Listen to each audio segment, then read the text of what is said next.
समझने, बोलने और करने के लिए उपस्थित हुए हैं। ठीक है कि विलंब हो गया हुआ है, बहुत विलंब है, पर विलंब में भले कामों में हो जाता है। बड़े काम होते हैं, उनके कारण विलंब हो जाना सहज है, स्वाभाविक है। तो आज मुझे प्रसन्नता है कि गगरेट में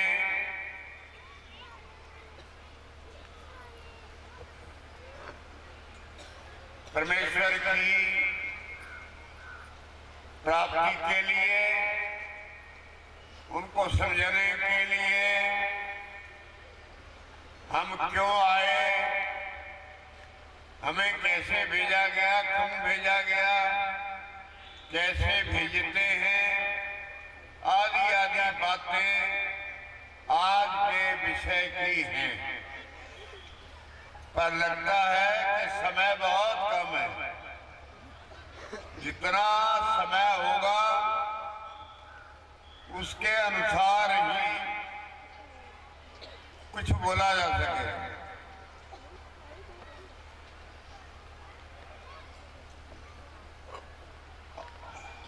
और इधर विधायक साहब पधारे, ये भी खुशी हुई, प्रसन्नता हुई, भारी प्रसन्नता हुई। बोले सदगुरुदेव भगवान की।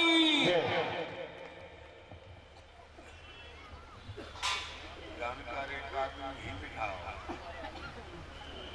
तो हाथ चलते रहते हैं।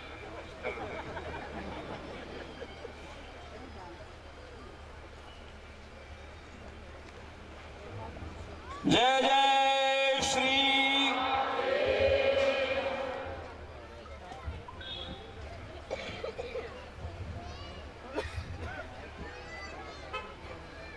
एक माइक और लगा।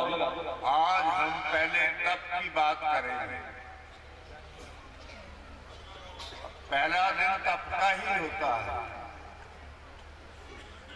तब जानते क्या होता है? तप वह कार्य है जो व्यक्ति अपने शरीर के द्वारा परमेश्वर की आराधना, पूजाएं, व्रत आदि के कार्य करने का प्रयास करता है, प्रतिज्ञा करता है और आरंभ कर देता है।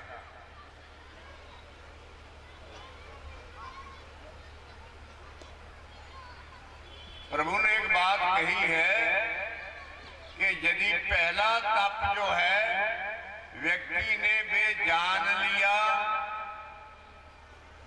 और करने लग गया, निरंतर जब तक जीवन परमेश्वर दे रखे तब तक वो ले जाता रहे प्रतिज्ञा को, तो वे बहुत उत्तम तप है वो काम, कार्य है वो कार्य। परंतु शास्त्र उसको तप पुकारता है कि वो तप, उसमें वो कह रहे हैं देव, द्विज, गुरु, प्राज्ञ, पूजनम, शौचम, आर्जवम, ब्रह्मचर्यम, अहिंसा च शारीरम तप उच्यते। बोले गीता माता की। पहला तप जो शरीर से होने वाला है वे गिनाया गया है। मैं आपसे एक और निवेदन कर देना चाहूंगा कि हम यूं नहीं इकट्ठे हुए हैं, सब काम धंधे वाले हैं, कुछ ना कुछ जिम्मेवारी प्रकृति ने किसी ना किसी तरह से हर पर दी हुई। हम यूं ही आकर के बैठ गए, ऐसी बात नहीं। आप सब किसी कारणवश आए हो। आपका आना इस तप के सामने जान लेना है कि ये सारे काम जब किए जाएंगे, किए जाते हैं। मैं इस श्लोक की व्याख्या करने लगा हूं। देवता देवो दानात् दीपनात् द्योतनात् वा। व्याकरण कहता है देव क्या होता है?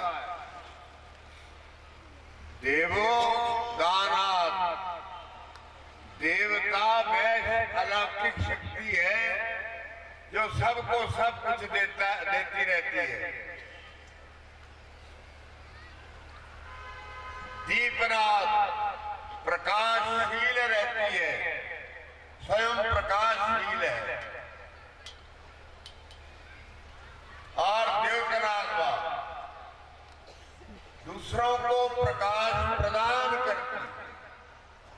ऐसी जो कोई शक्ति होती है उसे देवता कहा जाता है।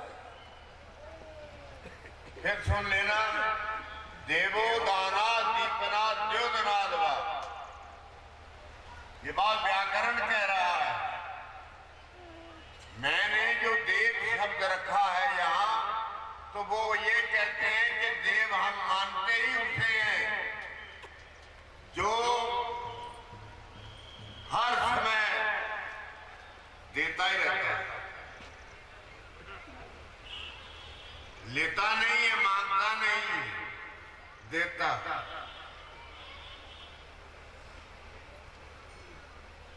दीपनाथ, प्रकाश देता है आदमी को, तप करने वाले को, साधना करने वाले को, भजन करने वाले को, दान करने वाले को, तीर्थों की यात्रा करने वालों को, व्रत रखने वालों, जो भी कोई पवित्र बड़े काम हैं, उन कामों को करने में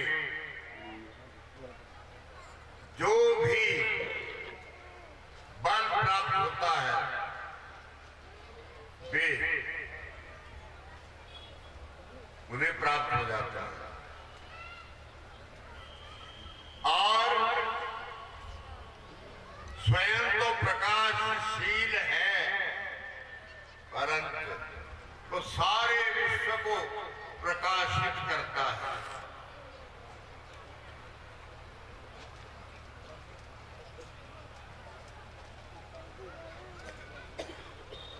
हम लोग सुबह उठते हैं, रात को सो जाते हैं। ईश्वर अर्जुन को समझाते हुए नारायण कहते हैं, देख भैया,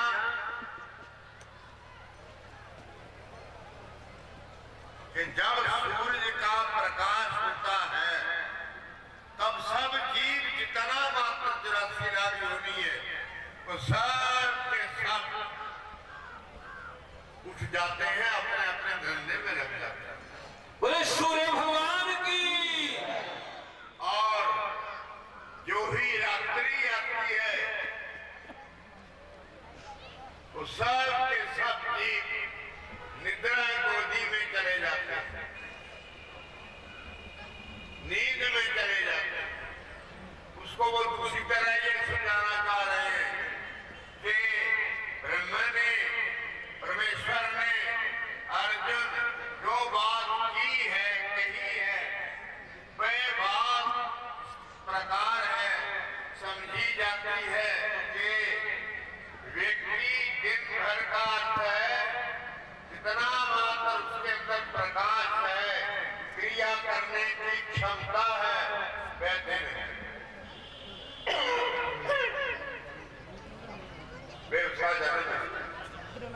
और जब रात्रि है तो वो नींद हो जाता है, माया में निद्रा की गोदी में सो जाता है।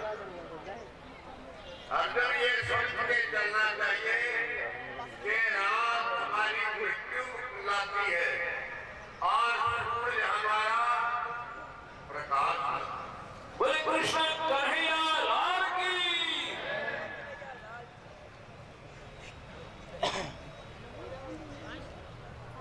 पहली बात मैंने कहते थे, देवो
द्विज होता ब्राह्मण जो हमारे घरों में वेद मंत्रों के माध्यम से कर्मकांड के जितने काम हैं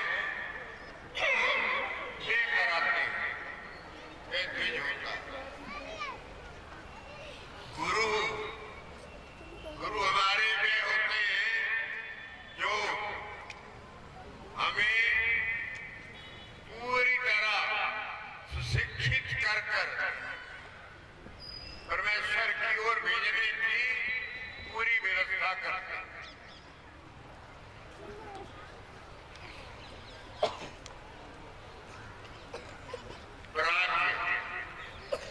प्राज्ञ वे व्यक्ति होता है जो हर तरह से केंद्रित है, बंधा हुआ, किसी तरह से भी आपको उसकी कोई शिकायत कभी मिल नहीं सकेगी, वे प्राज्ञ होता।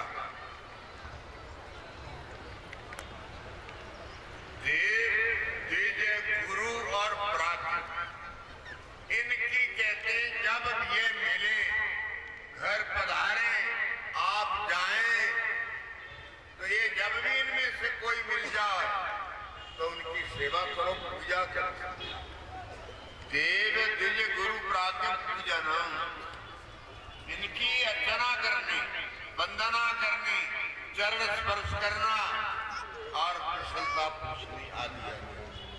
जो भी कुछ अच्छा हो सकता वो सब करना। शौचम, पांचवी बात कह रहे हैं, शौचम पवित्रता, अपने में जहां तक हो सके पवित्रता लाने का प्रयास। शरीर, हम आजकल क्या करते हैं, बड़ा बुरा नहीं मानना, नहीं मैं आया ही इसलिए हूं कि बुरी बातों को मैं कह जाऊं जिससे हम पीछे हटे हों। बोले सदगुरुदेव भगवान की। खाना खाते हैं, घरों में खाते हैं, बाजार में खाते हैं, होटल में खाते हैं, कहां खाते हैं।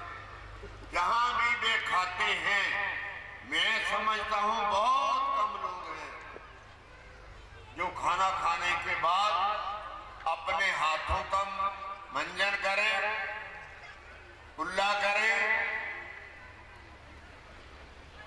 और अपने हाथ को पोंछे रुमाल से।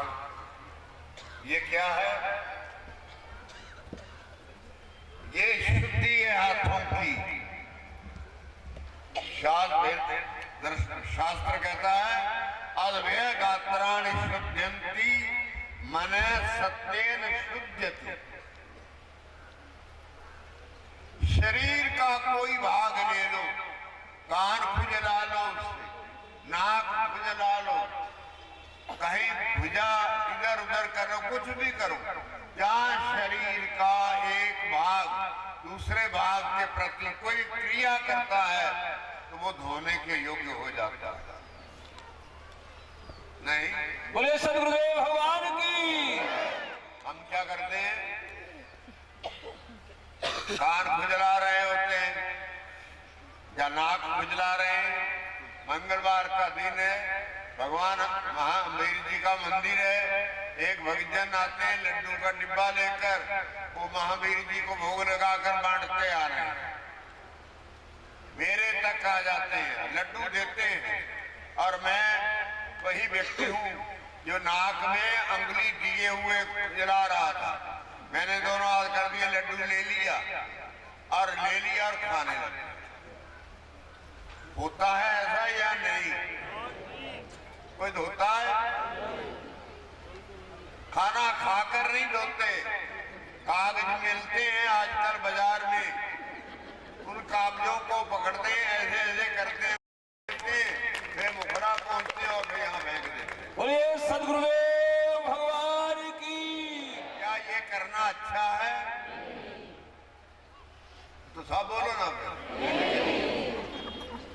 ये ऐसा झूठा शास्त्र ने ये हमें कह दिया, अद्भय गात्राणि शुद्ध्यन्ति। शरीर का हर कोई भाग यदि दूषित है तो पानी से ही शुद्ध होगा और कोई चीज नहीं। ध्यान रखोगे या नहीं? हम इसलिए इकट्ठे हुए हैं और तो कोई काम नहीं। मैंने बच्चा पूछा ये फिर खाना खाया इसने, इसमें तक खाया हुआ नहीं। अभी पता नहीं झूठ बोला मेरे साथ सच बोला, लेकिन मैं खाया। मुझे थोड़ा ध्यान आया, एक बात सोच रहा था मैं, तो मुझे मेरी दृष्टि इधर भी पड़ गई। मैंने कहा इतना समय बीत गया है, क्या इसने खाया होगा? मैंने कहा तुमने खाया है? ये कहता नहीं। मैंने कहा जाओ कृपानाथ खाना खा। प्रसाद भोग लगा के ले गए थे मेरे से वो, तो मैंने कहा लंगर तो तैयार है, तो मिल जाएगा, तुम जाओ। खाया था, सच बोलता।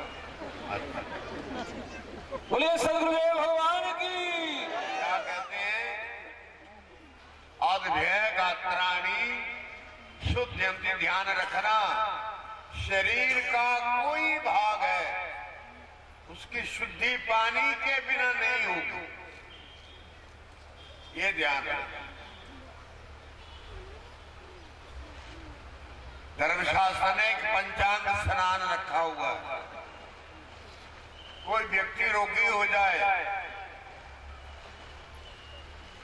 और कोई व्यक्ति किसी काल के संकट में हो, समय के घेरे में हो,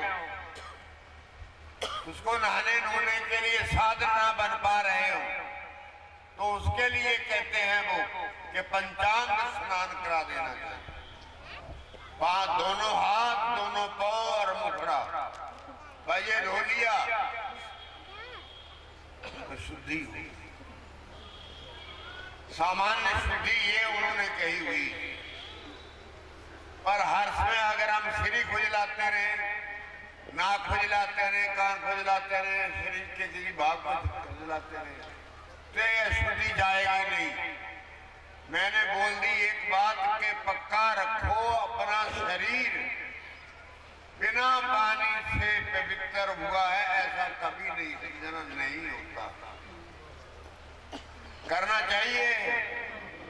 मैं आपसे पूछ रहा हूं, कोई नहीं बोलता।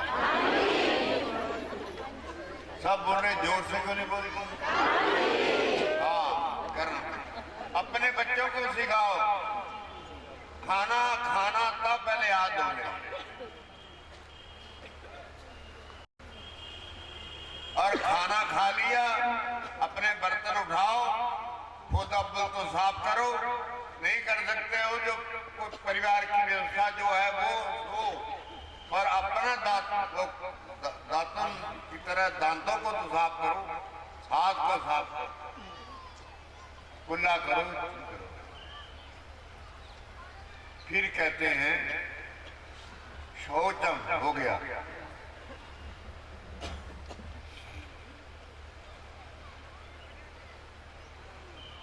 देव द्विज गुरु प्राज्ञ पूजनम शौचम आर्जवम। आर्जवता होती है नम्रता। अपने मन और बुद्धि में हर समय गर्मी लेके ही मुझे नहीं घूमना है।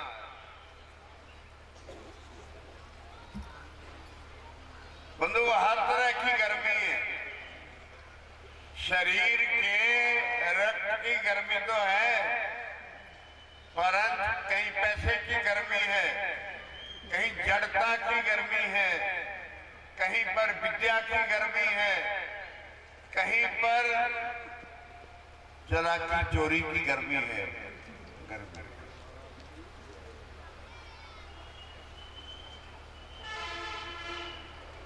गर्मी जो है उसको बदलना है। अपने स्वभाव को नरम करो। किसी दूसरे ने दो गाली अगर मुझे बकरी तो मेरा कुछ नहीं बिगड़ा। बिगड़ा बोलो ना, ये तो आसान है बोलना।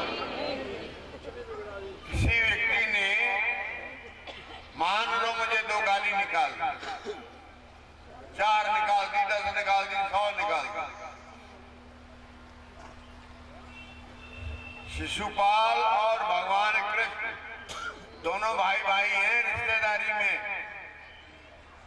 तो शिशुपाल कटु है, क्रोधी है, लड़ाका है, खोटे विचारों का मालिक है।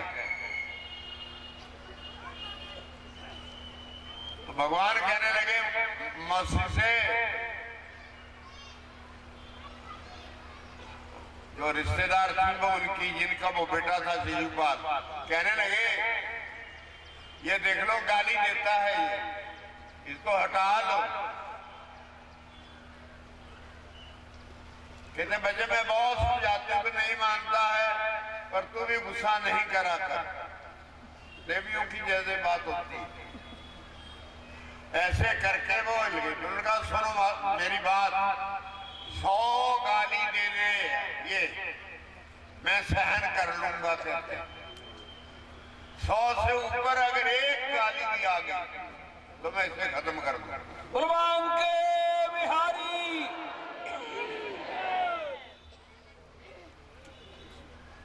समझे आप?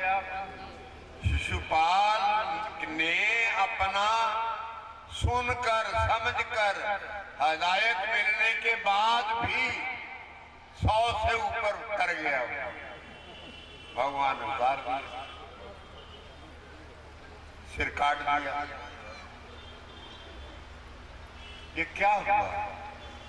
किसका प्रताप हुआ? ये शिशुपाल के चले जाने में इसका दोष है, शिशुपाल का अपना ही दोष।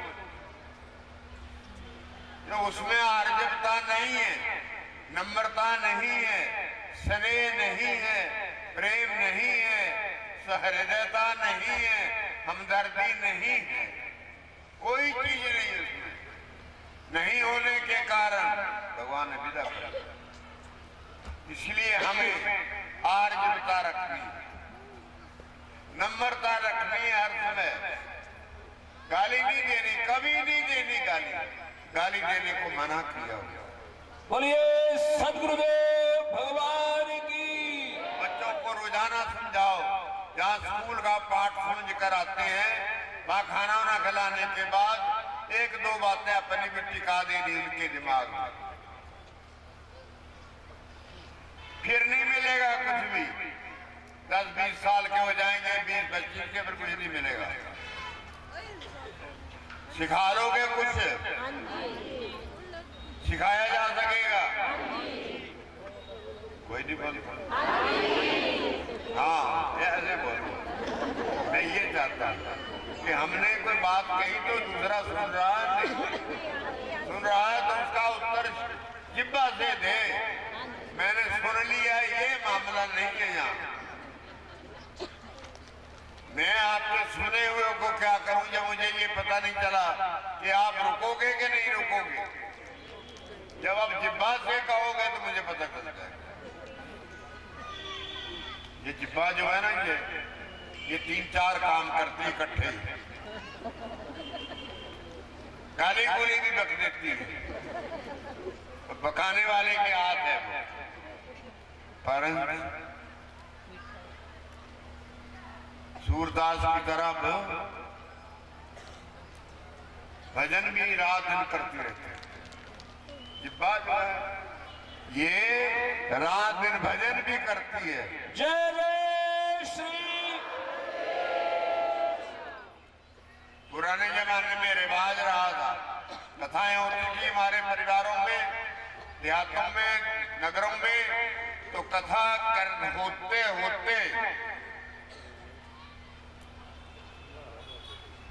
वो क्या, एक आदमी सामने बिठाया होता था, उसका क्या काम, वक्ता ने बोला कुछ, भगवान राम ने ये बात कही, तो वो बैठा हुआ जो कहता हाँ सत्य वचन। अब सत्य वचन कोई बोलता ही नहीं। बोले सत्यनारायण भगवान की। जब कोई आदमी हमें बात देता है तो हमें लेने में कहना चाहिए कि हाँ जी।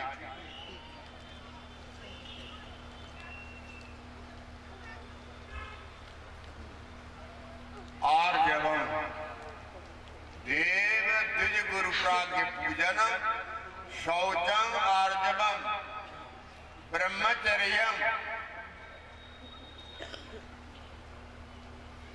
ब्रह्मचर्य के कई अर्थ हैं, पर यहाँ एक बात जरूर है, अपनी हरेक इंद्रिय के ऊपर नियंत्रण रखना है। आंख पर भी रखना है, कान पर भी रखना है।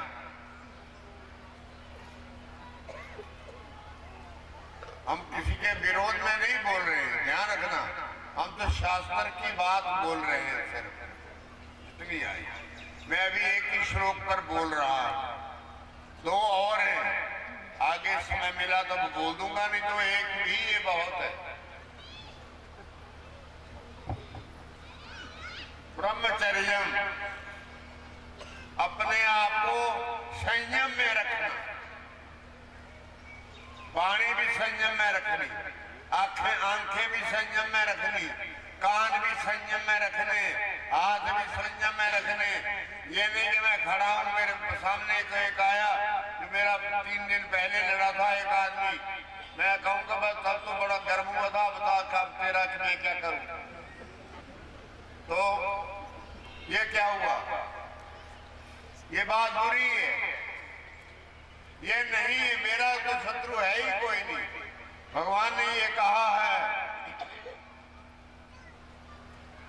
उद्धरेत आत्मना आत्मानं न आत्मानं अवसादेत, आत्मैव आत्मनो बंधु आत्मैव रिपुरात्मा। अर्जुन, तेरा कोई दुनिया में, कहते हैं अपना परलोक सुधारना है तो यही सुधार ले, आगे मौका नहीं। बोले कृष्ण कन्हैया लाल की। ये पंक्ति में जरूर बोलता हूं जहां भी जाता हूं। प्रभु मुझे संबोधित करते हैं कि भैया बात ये है, तेरा यहां तो कोई है नहीं, तुझे भ्रम हो रहा है, पर परलोक में तो है ही नहीं, कोई नहीं। वहां तो यमराज आते हैं, बस उनका जो काम होता वो करता। तो प्रभु कहते हैं उद्धरेत आत्मना आत्मा, अरे अपने प्रयत्नों के द्वारा, अपने प्रयत्नों के द्वारा ही तुम अपना परलोक बना लो, मुक्त होने का रास्ता निकाल लो। ये कह रहे हैं, तेरी भक्ति किसी ने नहीं करनी, तेरी की हुई तुझे ही मिलनी है, तेरी दूसरे को नहीं जानी, दूसरे की तुझे नहीं आनी। फिर कहते हैं किसी का कोई शत्रु नहीं है, शत्रु भी आदमी अपने आप में अपने आप ही है। मैं शत्रुता की बात करूंगा तभी तो दूसरा गुस्सा गाएगा, जब मैं करूंगा ही नहीं कोई बुरी बात तो मुझे क्यों कहेगा, कोई नहीं कहेगा। और मित्र कोई नहीं होता है, होता है मित्र। वैसे तो दुनिया में बहुत से कहते हैं कई सारे लोग, मैं एक वेद की बात सुना दूं छोटी, इसलिए नहीं क्षतिपूर्ति मुझे मौका लग रहा है कि कह दूं तो अच्छा रहेगा। पुराने युग में 60-60 हजार बच्चों का इकट्ठा आश्रमों में पढ़ने का हमें इतिहास मिलता है, हम पढ़ते हैं। बोले भारतीय संस्कृति की।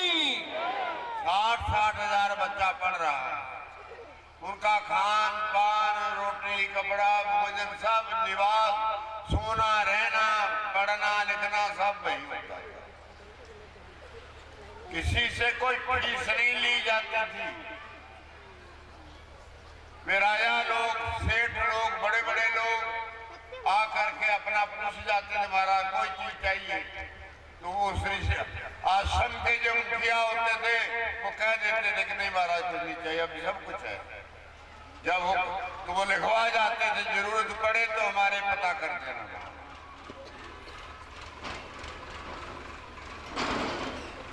तो एक विद्यालय में पढ़ाई हुई, आज की सायंकाल की पढ़ाई में गुरुजी ने कहा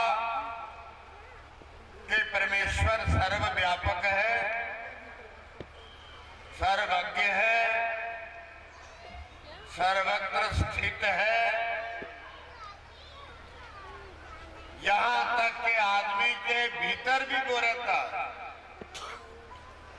गीता में उन्होंने कहा हुआ है, ईश्वर सर्वभूतानां हृदय से अर्जुन तिष्ठति। बोले गीता माता की। रामेण सर्वभूतानि यंत्रारूढ़ानि माया। और हमने ये बात सुन ली, बच्चे अपने अपने चले गए, छुट्टी हो गई। जो जाने वाले होते थे वो घरों में चले जाते थे, जो निवास वही करते थे वो वहीं रहते। उन्होंने एक लड़के ने दूसरे लड़के को जरा खींचा और साथ ले लिया और घर चला गया।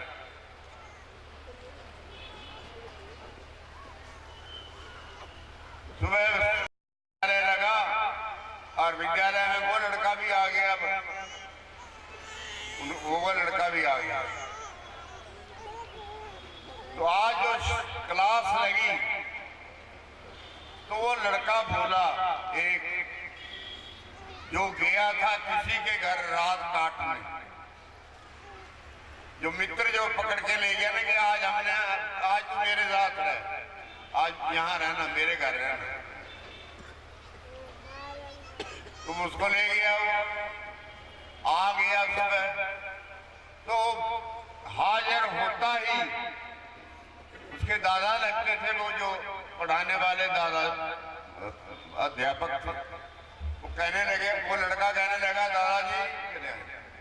हाँ भाई। कहते महाराज परमेश्वर सर्वव्यापक है। कहते हाँ, दिखता तो है नहीं कभी, आज तक तो देखा नहीं। और दो चार बातें कुछ कह दी।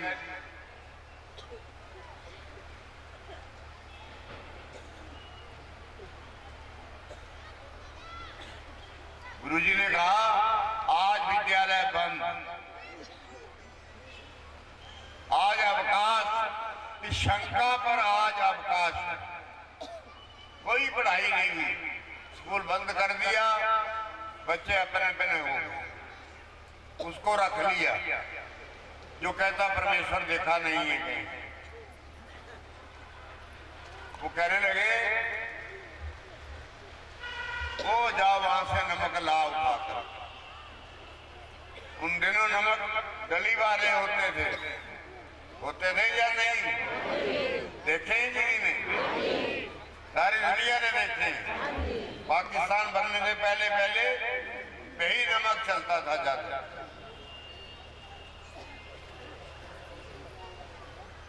तो ले आया, कहते वो मटका भी लिया, मैं जल भर दे, जल भरा लिया।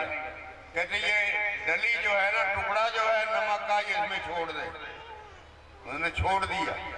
कहते ऊपर से ढांप दे और ऊंची जगह रख दे, रखवा दिया। कहते जाओ छुट्टी, कल विद्यालय लगेगा। चला गया वो भी, पता नहीं दादाजी ने क्या खेल खेला, ये क्या कराया। मेरे नमक मंगवाया, पानी में डलवाया, मैं ऊंची जगह रखवा दिया, ये मेरी समझ में नहीं आएगा। दूसरे दिन आया, वो बच्चा बुला लिया पहले, कहते भैया इधर आओ। आया, कल तेरे पास नमक दिया था। कहते हाँ। कहाँ है? कहते महाराज मैंने वहां रखा है। कहते ले आ उसको उड़ाकर। वो गया और ले के आ गया। कहते नमक निकाल दे बाहर, हाथ डाल और नमक निकाल दे। उसने हाथ डाला, उसको नमक का टुकड़ा हाथ ही नहीं आया।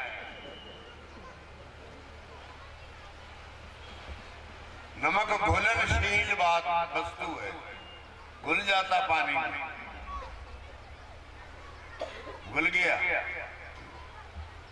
अब दादा पूछते हैं कि पानी वो नमक कहाँ है?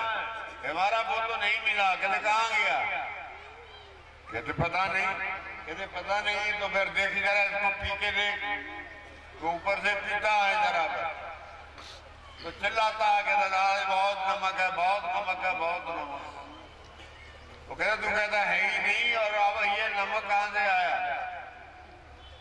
कहते जी ये मिल गया होगा, पानी में मिल गया होगा। तो कहते जैसे ये पानी में नमक मिल गया ऐसे ही ईश्वर जो है हर वस्तु में मिला हुआ।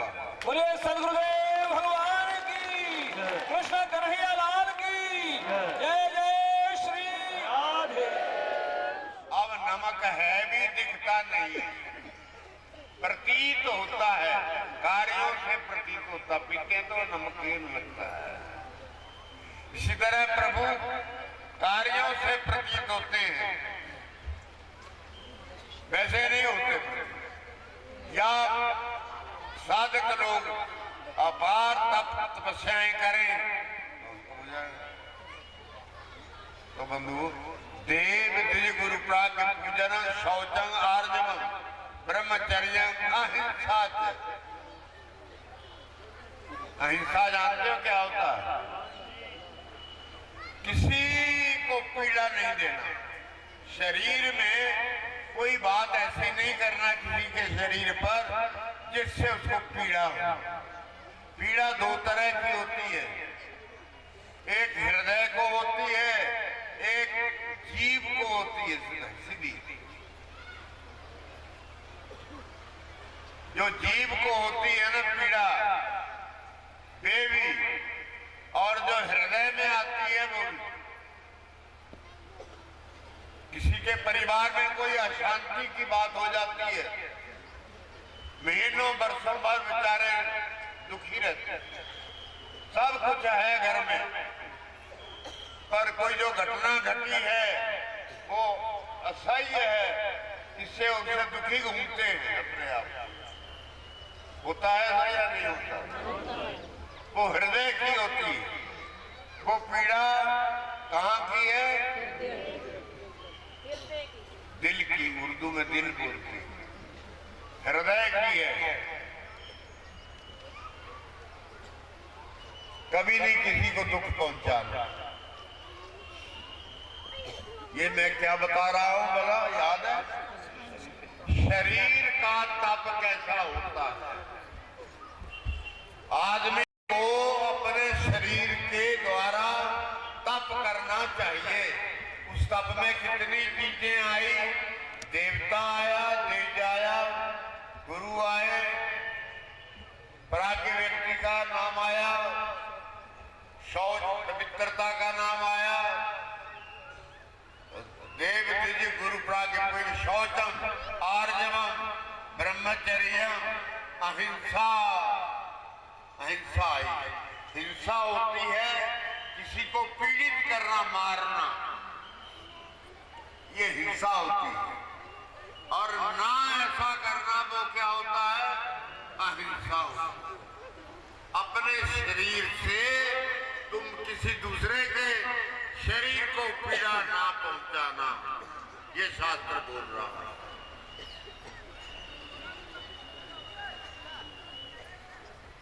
दूसरा एक गाली निकालता, मैं तीन निकाल देता। दुखेगा? गिल के नहीं दुखेगा, बोलते नहीं, दुख रहे हो, दुखेगा।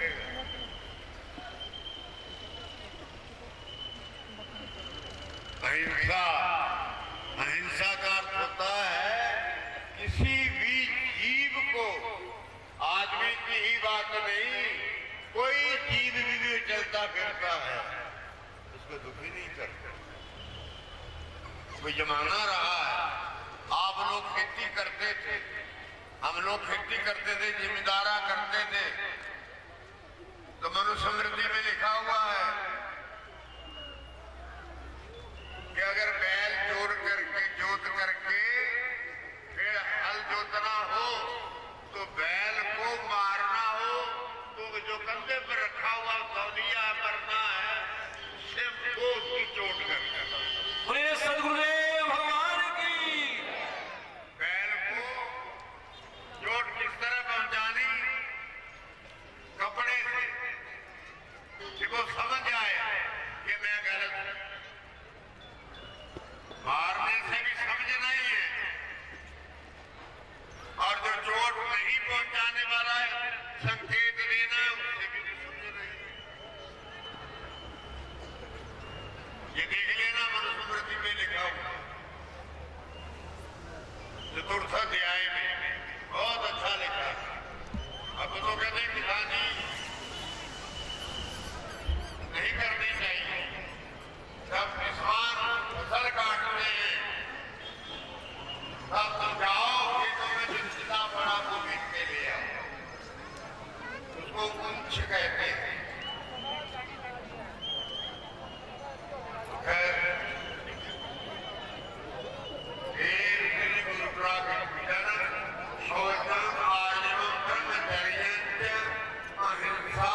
को पता चल गया, भगवान को खबर हो गई, रातों रात उन्होंने सोचा ये बहुत बड़ी बात।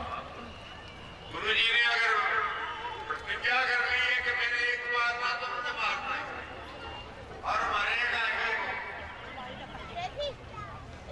एक तरीका ढूंढो, कोई भगवान के निकलने का एक तरीका है। गुरुद्रोणाचार्य ने एक प्रतिज्ञा की, कवि उनके बेटे का नाम अश्वत्थामा था। अश्वत्थामा को वो कहने लगे कि जब मेरा बेटा शरीर त्याग देगा या युद्ध में मारा जाएगा, कुछ भी हो जाए, तब से मेरी लड़ाई कभी नहीं होगी। सबसे आगे मैं नहीं लड़ूंगा। भगवान ने कहा ये हथियार क्या? ना प्रयोग करो, दोबारा कहने का नहीं। कहते हैं द्रोणाचार्य जी के कान में डाल दो। इसी तरह जब लड़ाई चल रही हो तब डाल देना। अश्वत्थामा हते, ये पंक्ति दी हुई है। अश्वत्थामा बोल दो आपकी हते, अश्वत्थामा मारा गया। अब द्रोणाचार्य जब सुन ले बेटे की बात तो क्या क्यों चलेगा? उनकी अपनी प्रतिज्ञा है। 500 जमा करते पर कान में कौन पहुंचाए? कहने के लिए कौन मानने से रहे? उन्होंने युधिष्ठिर के कान में कहा, मेरे भाई मेरी बात को जितना ध्यान है, पूरे काम करना पड़ेगा। कहते हैं मुझे झूठ बोलना पड़ेगा, हमारा झूठ क्या मानना है?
बहुत बढ़िया है।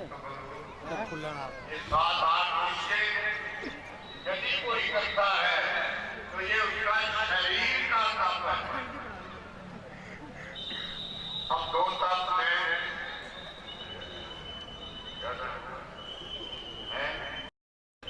बनी रही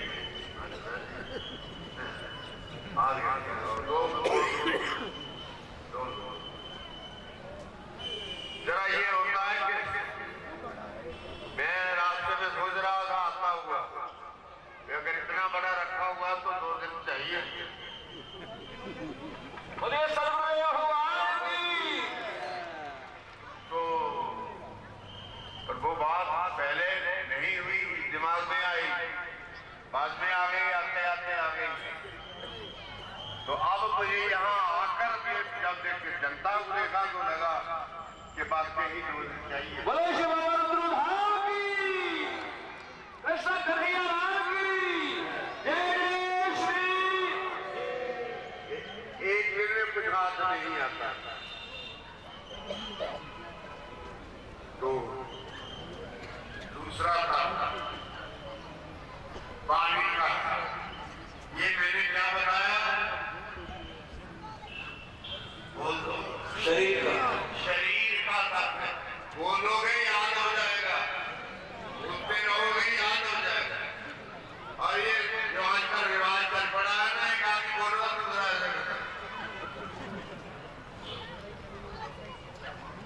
ऐसे हो रहा है या नहीं? बोलो आप। हाँ जी। तुम तो सहन नहीं करते हो, यार जवाब दे जाओ। बोलो साचे दरबार की। जब बोलने वाला जिब्बा से बोल रहा तो तेरी जिब्बा कहाँ गई?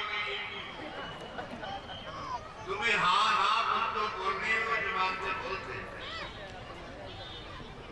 अनुवेद करम वाक्यम सत्यम परिहितं यत् स्वाध्याय अभ्यसनं चैव वाङ्मयं तपेत्। अब मैं संक्षेप में करूंगा, आपको बड़े काम में नहीं जाने। वैसे बड़े में से बच जाता है कुछ, छोटे में से बचता नहीं है कुछ, बड़े में से बच जाता है। अनुवेद कर्म कहता बंधु, यदि वाणी हिलानी है तुमने तो उससे जो शब्द बने तो वो वह बनना चाहिए शब्द जिससे सुनने वाले को आनंद आए, मिठास आए। वाक्य जो है, तेरा शब्द जो है, देश जिसके प्रति तुम कहे जा रहे हो उसको सुनने में आनंद हो। सत्यम पर किसी को फुसलाने के लिए झूठ भी नहीं जोड़ के ढेर लगा देना। बोले सच्चिदानंद भगवान की जय। कहते वो नहीं करना, कहते सत्यम, ये जो बोलना है वो सत्य बोलना, जो बोलना। और परिहितं यत्, जिस शब्द के सुनने से जिसको सुनाया गया उसका भला होता हो, उसका बिगड़े ना।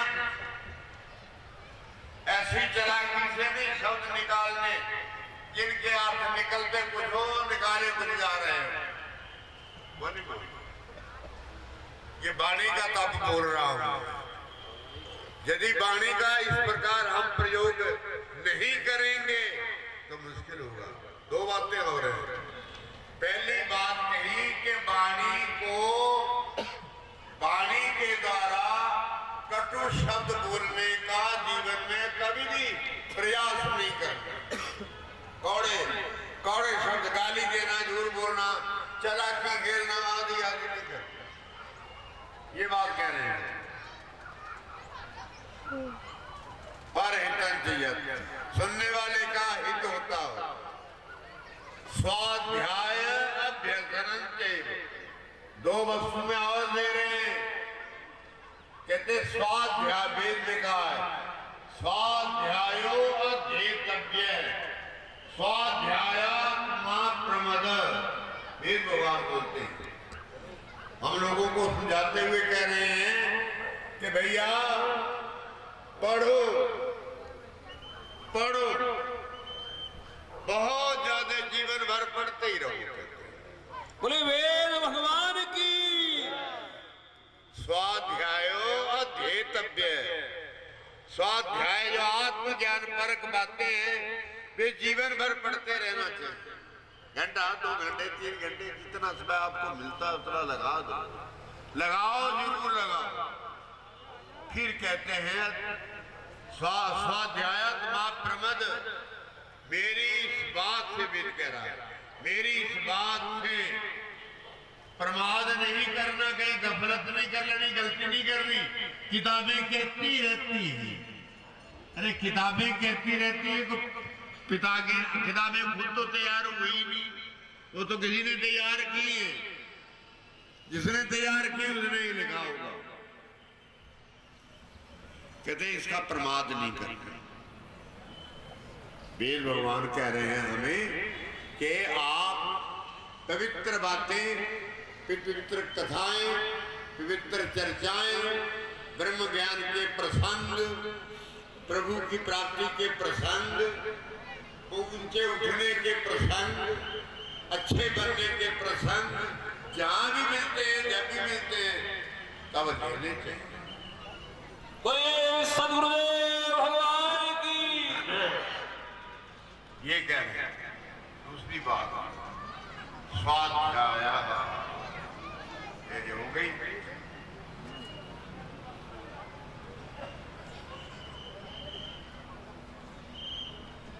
कहते हैं अभ्यसन। अभ्यसन जानते हैं, जब कहीं जल कुएं से आया करता था, कुओं से, तो क्या होता था, एक डोरी होती थी, मोटी मोटी डोरी, और एक मटका होता था। जल लाने वाले के बाद वो कुएं में जाकर मटके को उड़ेल देता था, बीच में डाल देता था, छोड़ देता था, वो भर जाता था, वो खींच लेता था। यही होता था या कुछ और होता था? आप लोगों को नहीं पता, तो बड़ों को पता होता है ना? हाँ, कुएं तो हो सकता कि अब भी हो, पर ये प्रक्रिया नहीं है, होगी कहीं मुझे पता नहीं, पर वैसे जो मैं जानता हूँ उसी बात को कह रहा हूँ। डोरी छोड़नी, दो काम होने, एक लाकर पहले मटका रखना कुएं की बेनी पर, तो मान इसी तरह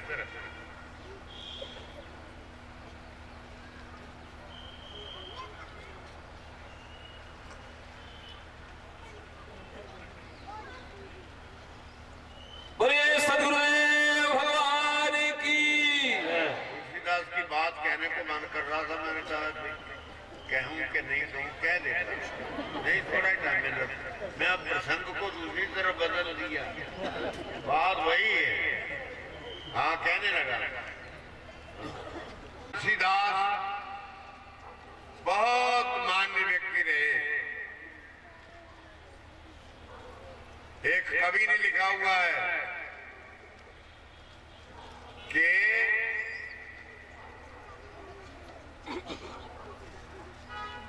सूर सूर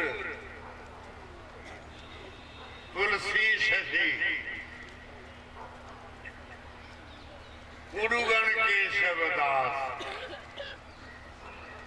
उड़ुगण उनके तारे, वो कहते हैं सूरदास जो है वो कवियों में सूर्य के समान तेजवान है, यानी उनकी कविता बहुत अच्छी है, तुलसीदास से भी बड़ी है, ये है कहने वाले का भाव। और तुलसी शशि संत तुलसीदास जो हैं वे चंद्रमा के समान हैं।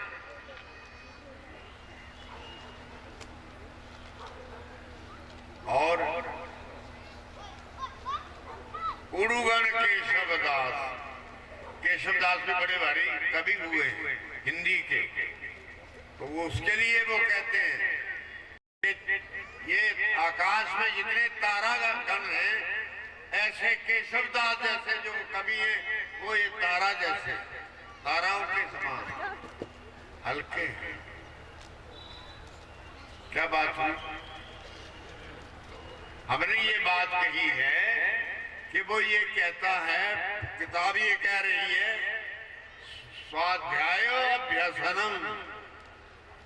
अरे वेद शास्त्र कह रहे हैं कि तू पढ़ और पढ़ने का प्रयास कर, 2 घंटे 3 घंटे अपने भगवान के नाम पर पढ़ो, जप करो, माला जपो, गीता पढ़ो, भागवत पढ़ो, रामायण पढ़ो, सुरसागर पढ़ो, शिव पुराण पढ़ो, जो मर्जी पढ़ो, जो आपके परलोक के सुधारने में आपकी मदद करने वाले ग्रंथ हैं, उनको अपने घर में रखो और उनका प्रतिदिन कुछ ना कुछ वाचन करो।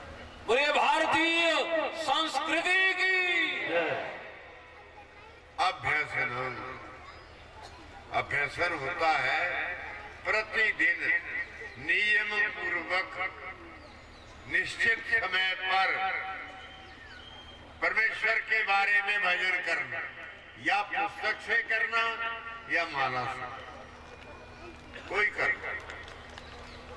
माला से अच्छा रहता है, पुस्तक का बाद में करना चाहिए, पुस्तक का भी करना चाहिए। ये गीता मैंने बात कही, रामायण की बात कही, श्रीमद् भागवत महापुराण की बात कही, सभी ग्रंथों की बात है।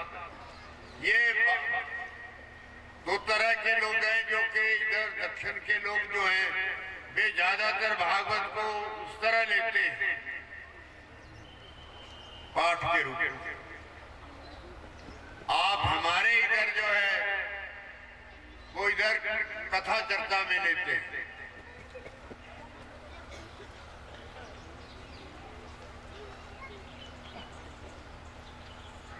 तो क्या हुआ, अभ्यसन करता है।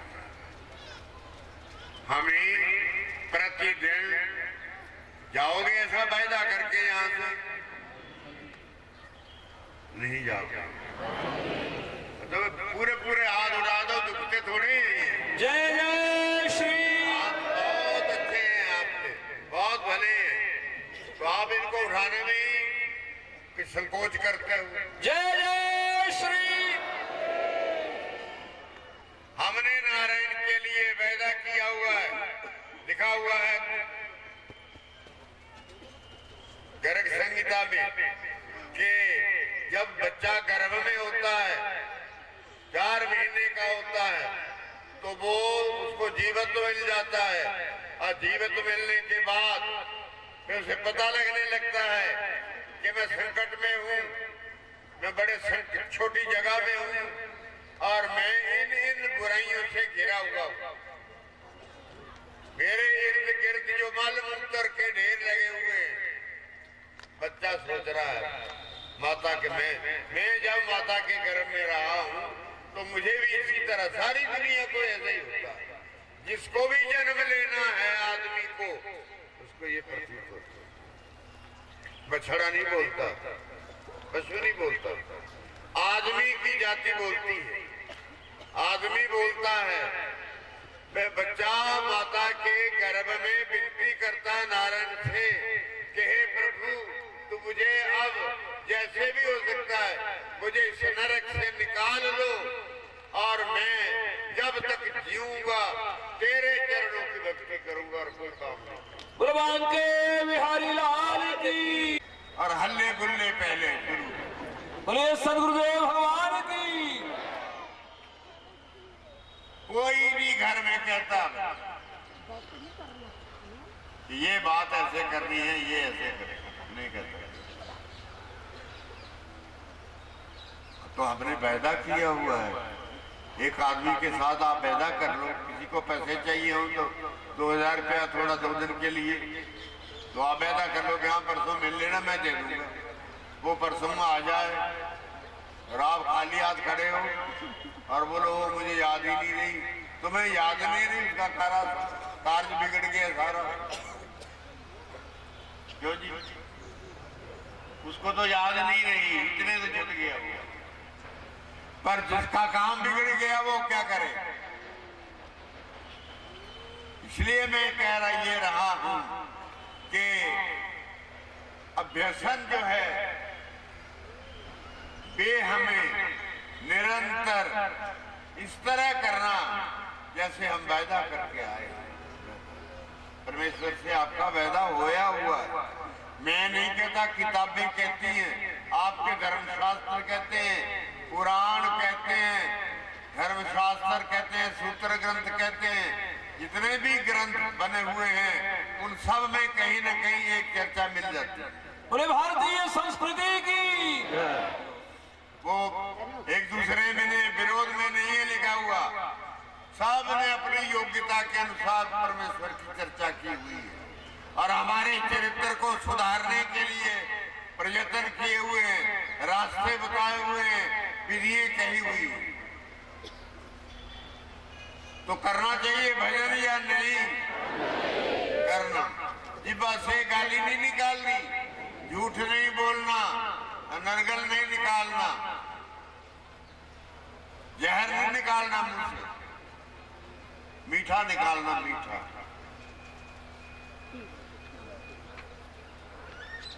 तीसरा तब बोल दूंगे बहन, यदि वाणी से वे शब्द आए जो सुनने वाले को आनंद आए, सच्चाई मिले और उसका हित हो, ऐसा बोलो।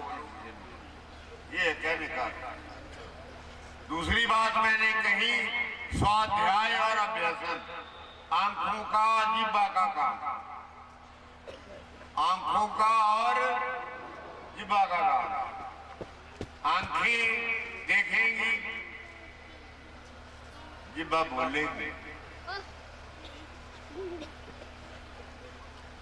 ये स्वाध्याय हो गया। अभ्यासन जो है वो जिह्वा, मन, अंतःकरण, ये सारे इकट्ठे होकर के जो करते हैं वे होता है।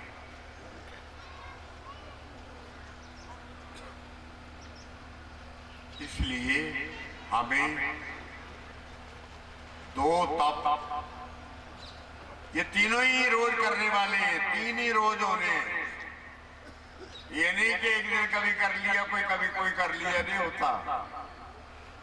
जिह्वा का रोज प्रयोग होता है, आंखों का रोज होता है, ये सारी चीजें रोज होने वाली हैं।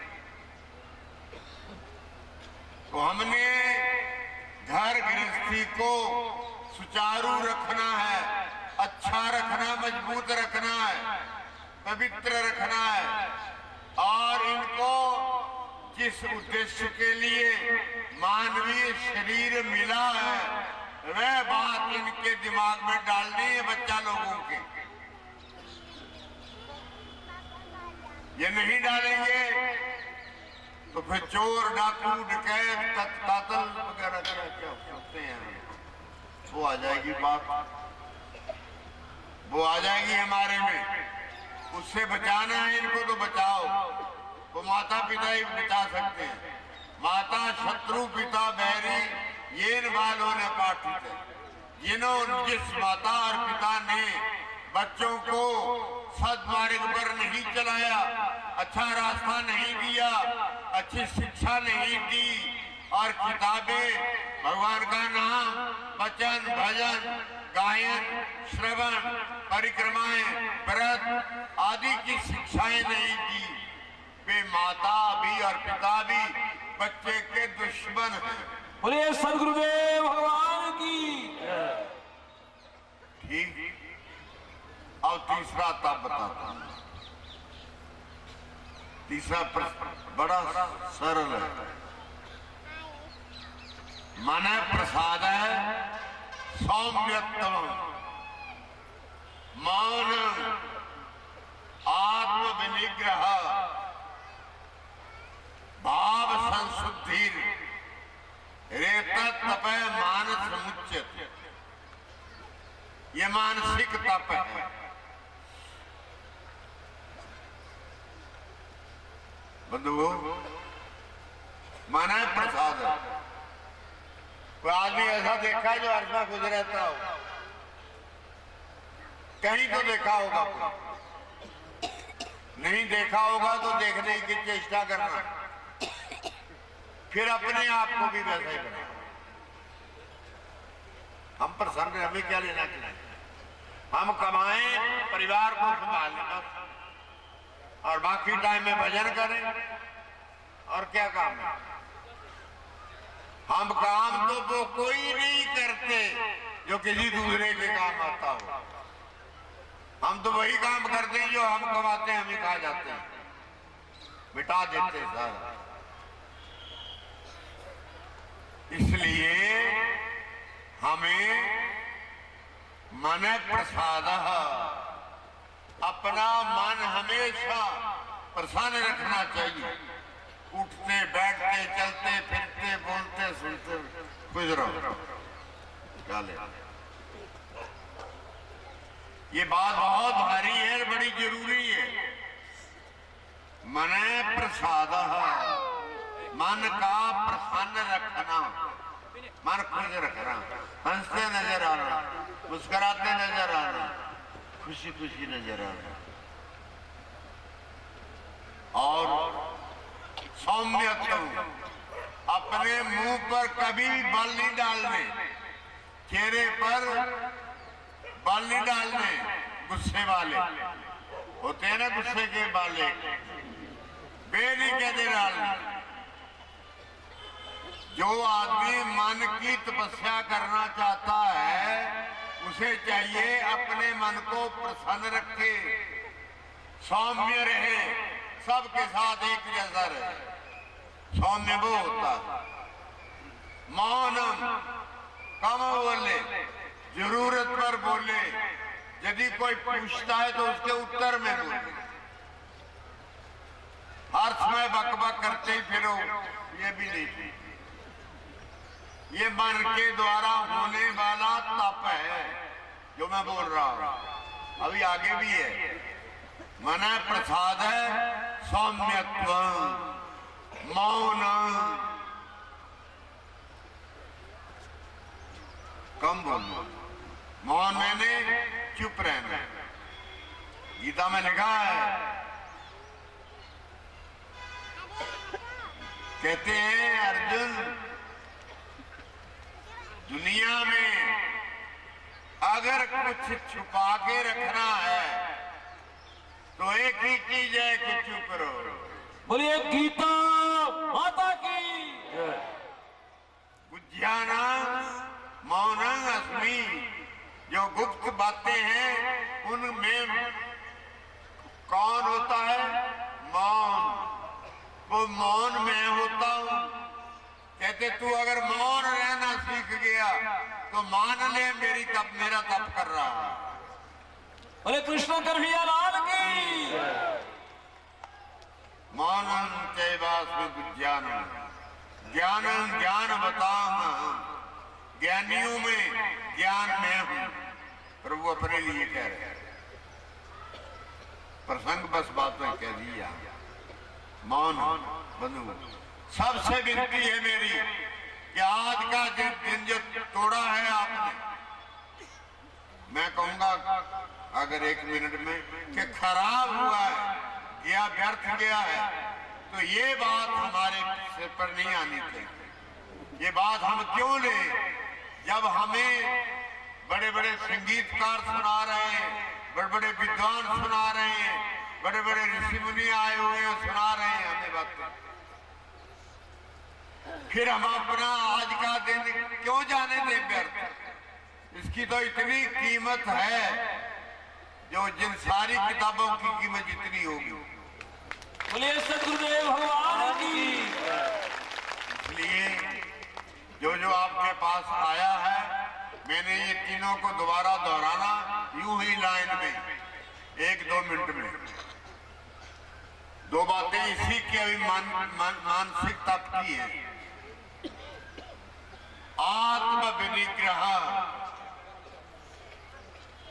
एक बात और कही हुई, मन प्रसाद है, मन का जड़ नहीं करते, चलते नहीं, बकबक नहीं करते फिरते रहे, जहां जाओ वहीं बोलते ही रहो, जहां जाओ बोलते ही रहो। बात कोई है कि नहीं है, बोलते जाना है, ये नहीं करना। जितना कम खर्चा करो दिमाग का उतना अच्छा।